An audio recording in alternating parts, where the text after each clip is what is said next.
Friends, Americans, countrymen, lend me your ears. Former President Trump is back in the headlines. This time, he's offering his expert opinion on the ongoing war in Ukraine. And let me tell you, it's a doozy. Trump believes that Ukraine could have avoided this whole mess by simply striking a deal with Russia. You know, like it's a real estate negotiation gone slightly wrong. Trump's argument hinges on the idea that Ukraine should have just given Russia what it wanted. Apparently, a little land for peace is a small price to pay. Never mind the sovereignty of a nation or the will of its people. It's all about closing the deal, baby. Trump even suggests that a half-baked negotiator could have hammered out an agreement years ago. Now, I'm no geopolitical expert, but this seems a tad simplistic. It's like saying you could avoid getting mugged if you just handed over your wallet preemptively. Sure, it might work in some cases, but it doesn't exactly scream strong leadership or respect for international law. Trump's leadership critique.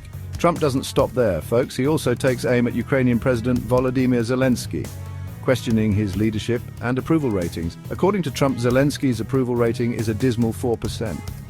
Now, I don't know where he's getting his numbers from, but it seems like someone's been watching a little too much Russian state TV.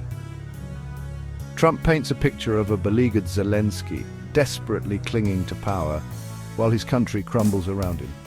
He even suggests that the Ukrainian people should have a say in their leadership through, wait for it, elections. Because nothing says democracy in action like holding an election in the middle of a war zone.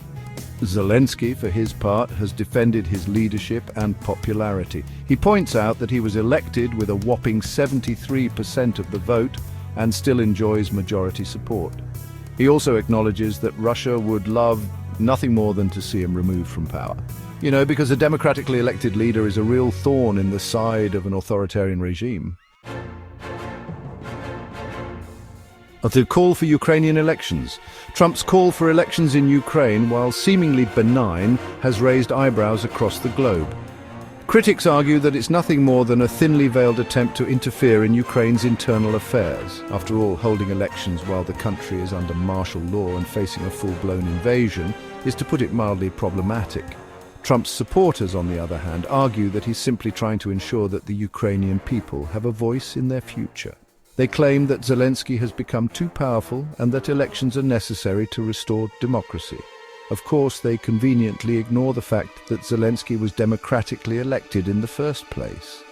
This whole situation has an eerie echo of Russia's playbook. One of Putin's key demands has been the removal of Zelensky and the installation of a pro-Russian puppet government. By calling for elections under these circumstances, Trump is essentially playing right into Putin's hands. Trump's confidence and the road ahead. Despite the controversy, Trump remains confident that he can broker a deal between Russia and Ukraine. He claims to have spoken with Putin and says that Russia is eager to end the conflict. He even suggests that a face-to-face meeting with Putin could be in the cards soon.